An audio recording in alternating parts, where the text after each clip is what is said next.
Hey y'all, welcome to Most of It, where I talk about most things that I find interesting. Today, we'll be going over Rogal Dorn, Primarch of the Imperial Fist Legion. So without further ado, let's get into this. Rogal crash-landed on the planet Inwit as a baby, and was found by the patriarch of the clan of Dorn, who soon became as a grandfather to him, teaching him of survival upon the planet. Dorn loved his grandfather greatly, and after he passed became the leader of the planet and of the surrounding system.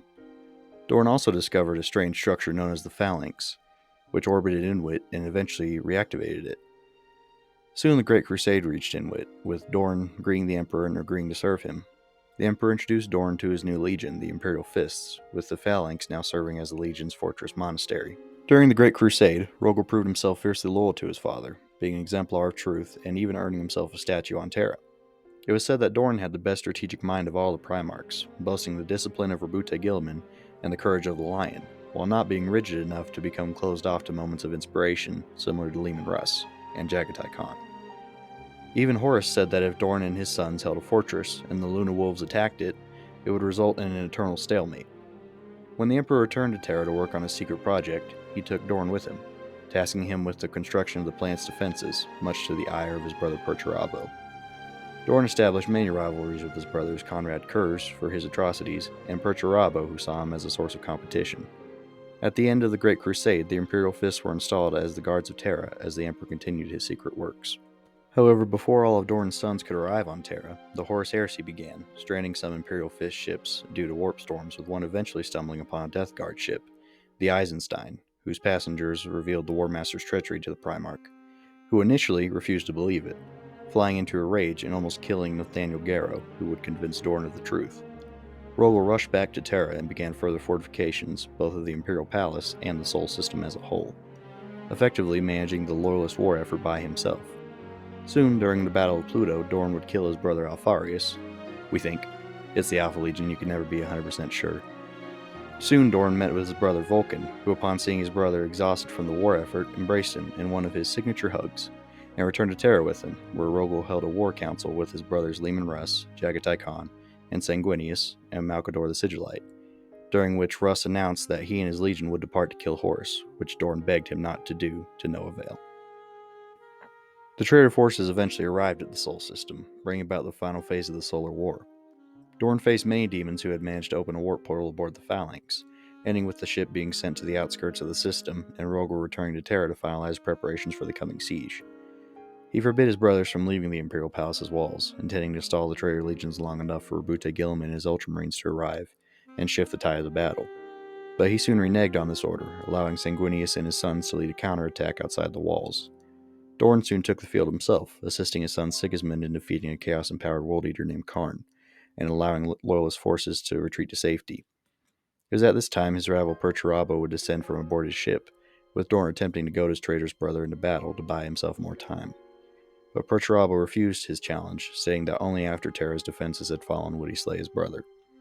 Dorn soon saved Sigismund yet again from his brother Fulgrim, who at this point had ascended to become a demon prince of Slaanesh. Rogal was able to land many mortal blows upon his traitor's brother, but Fulgrim's regeneration was too powerful for Dorn to keep up with, ending with Fulgrim growing tired of the conflict as a whole and leaving the siege altogether. 3 months into the siege, Dorn had not slept for a moment, and the strain began to show, slowing him and degrading his morale.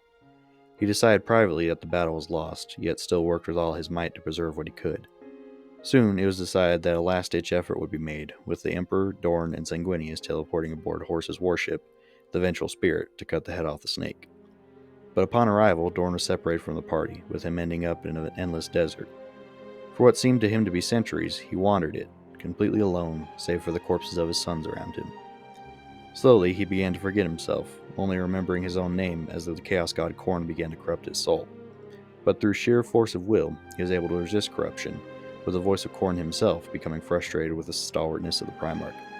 Bro out-stubborn Khorne himself. What a boss. Dorn was saved when the Emperor unleashed a massive psychic blast, destroying the dimension he was trapped in and returning his memories to him. Soon Dorn found Constantine Valdor and the other custodians and joined them in fighting towards Lubercal's court, where Horus lay dead and the Emperor gravely wounded. Dorn retrieved his barely alive father and placed him upon the Golden Throne, which would keep him in a limbo between life and death, where he has sat for the past 10,000 years. Dorn was distraught from the events of the siege, believing he had failed in his duties. and decided to lead his sons out on a crusade of penitence. Dispensing with his typical gold armor, he instead robed himself all in black and dispensed justice to many traitors. Soon Dorn had a vision, revealing that his legion had to be redeemed through pain and suffering. The pain Dorn decided upon would be an assault upon the Iron Warrior's stronghold, the Iron Cage.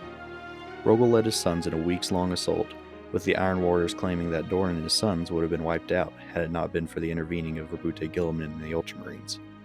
Imperial records state otherwise, claiming that the Imperial Fists fought like lions, with their primarch standing tall after many years of doubt and guilt.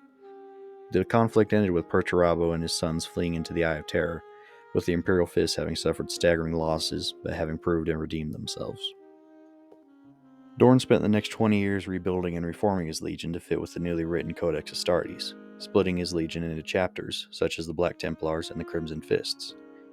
Dorn is currently missing and presumed dead after attacking a Chaos fleet while outnumbered, relying on hit-and-run tactics until reinforcements could arrive.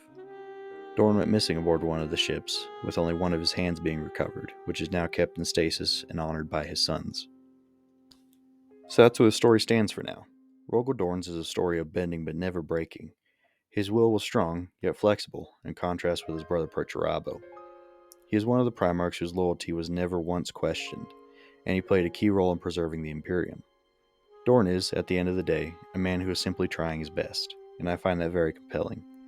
If you want to learn more about the Praetorian of Terra and his legion, I recommend you read the books Praetorian of Dorn, and honestly the whole Siege of Terra series. They're all great books. Well, that's all I got for today, guys. Thanks for watching.